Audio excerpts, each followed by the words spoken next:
Last year, the Wisconsin legislature passed Act 23, which requires all voters to show a photo ID at the polls. Like many issues in Wisconsin this past year, the voter ID law has become highly partisan and controversial. In a number of states, in fact, just about in every state, I believe in every state, this has at least been proposed, voter ID laws. And in a good number of states, have actually been enacted, even before Wisconsin. The Wisconsin law goes further than other state laws in that you really need a voter ID in order to vote, and the provisional ballot option isn't there. And it's a smaller range of identifications that are actually valid, including a license or an official voter ID.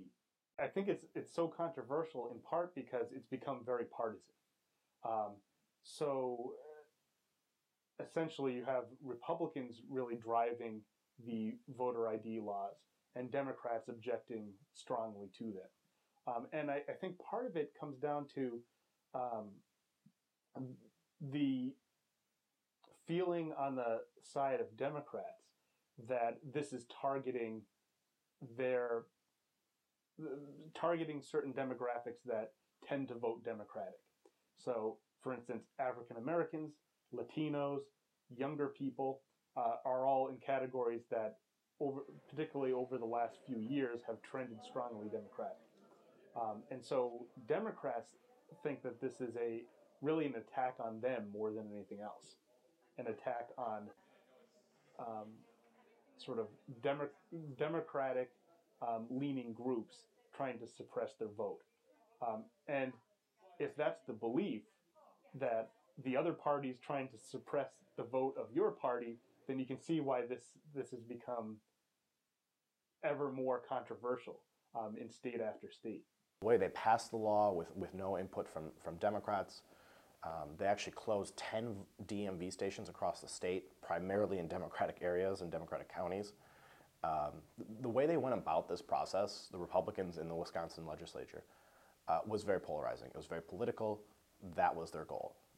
I think Republicans, on the other hand, are increasingly frustrated that they think that Democrats don't care about voter fraud and the potential for voter fraud, and saying, well, this seems to be a common sense reform that, by the way, the vast majority of people agree with when they're polled about this. Why not have this, and we can rest assured that an election is completely clean, it's honest, and doesn't involve voter fraud. A lot of times, with the polarizing that was going on with the collective bargaining bill, with the controversy in other states, there was a Supreme Court case on voter ID which upheld voter ID, which upheld many of our provisions in Wisconsin. I think all of the turmoil that really bubbled into something that was, bigger than I think the issue was. I think it was another case where the Democrats and opponents of the bill got really, really loud and ran on a couple key talking points, and the Republicans never addressed it. The law allows students to use ID cards from universities in Wisconsin to meet the photo ID requirement. However, none of the IDs issued by colleges met the new requirements. Marquette officials decided to issue a separate voter ID that complied with the law to interested students. To date, 300 IDs have been issued. Students are part of the population that are particularly affected by this because more than other groups who just have a driver's license in state and it's not a problem, students, because of the nature of them moving from place to place, not having a permanent address, not having a car, it makes it much more likely that they'll have to get an alternative form of photo identification. So for many of our students, having that photo ID provided by a college university that meets all of the restrictions that are set in place by the state legislature, that's probably the easiest way for them to be able to go to the polls and show that ID. The decision process involved a lot of different groups on campus. It involved student development, it involved the Office of Public Affairs, General Counsel. It's a whole number of people across campus who wanted to make sure that students could vote and could comply with the law as efficiently and effectively as possible. So the legislation required, when the legislation said that we could have student IDs as an acceptable form of identification, it required that those IDs have a valid signature, a date of issuance, and then a 2-year expiration date. The current student Marquette cards that our students have do not have those 3 items on it. So we thought that it would be most effective and most efficient to issue a separate voter-compliant ID card to students who wish to have one, rather than issue brand new Marquette cards that were redesigned to everybody. So it's easier for the students who want to vote, it's easier for the students who don't need it. In making that decision, there are certainly a variety of approaches that different colleges and universities in the state of Wisconsin took. At Marquette, we certainly worked very closely with student government, and they were very vocal about the desire for students to be able to vote with a college-issued ID from Marquette. And so certainly listening to student government and working with them on this process, it was important for us as a university to make sure that we made IDs available to students that would meet the requirements that were set forth by the legislation. Historically, youth voter turnout has been lower than other age groups. This same group will be one of those most impacted by the new photo voter ID law. People without voter IDs are much less likely to vote. Why? Well, because even if the voter ID is free, they have to expend their time to go down to the DMV. It's kind of, it's one of, and who likes the DMV? It's not exactly a vacation going down to these things.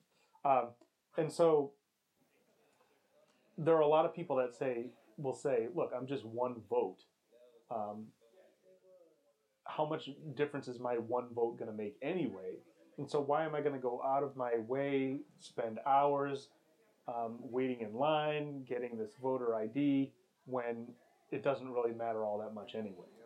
Of course, if lots of people say that, then that does have an effect on voter turnout.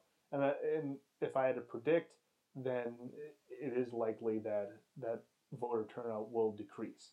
And of course, the Democratic argument is that it'll decrease most among those groups that don't have voter IDs, which include Democratic constituencies like racial minorities, younger people, and so forth. Think about what the Republicans did in this legislation. You're getting a voter ID card, and the same day you get it, you can register to vote. That's been the problem for student voter turnout in the past. They didn't know how to register. They didn't know where to register. They didn't know what they needed to register. Think of the streamlining that we've done. I think student voter turnout is going to be higher in this April and in February than we've ever seen, potentially in the presidential election. And again, it's just exactly what I talked about before. There's a lot of buzz going on right now on campus for the Office of Public Affairs. They're really ramping up, trying to get people these voter IDs, trying to get people to register to vote. We don't want to blame this law for any decreases in voter turnout. It's an additional challenge that we have, but we're taking a really proactive approach and saying we have to do it. If we sat in the sidelines, it would definitely hurt student turnout. There's no doubt in that. But we're not going to do that. We're not going to let it get to that point. We're going to make sure that students have their IDs, have their proof of enrollment, and they vote anyway. So we're more concerned with what we're doing than the actual law itself. But if we do our jobs right, we'll see an increase in voter turnout, but not because of the voter ID law. In March, a Dane County Circuit judge ordered an injunction blocking the enforcement of Act 23 until the court could rule on the constitutionality of the law according to the state constitution. The Wisconsin Constitution specifically outlines categories of people who the state can exclude from voting, and it does not include people who don't show a voter ID, or voter ID rather. And so, according to the judge, if you wanted to have a law like this, you'd have to amend the Constitution. It's not enough to just do it through a regular statute. And that really was the basis of the judge's ruling here. Right now, it's kind of a holding pattern. We're issuing IDs as students want them, but we'll have to communicate to students closer to that next election as to what if anything, will be changing. Right now, we're at the stage where briefs are being prepared in this case, but the schedule that the judge has set up for hearing this case goes beyond the period of the recall. so it goes beyond June, which means for all intents and purposes that the law will not be in effect. The injunction stays during the recalls. Do I think it's going to go up to the Wisconsin Supreme Court? Yes.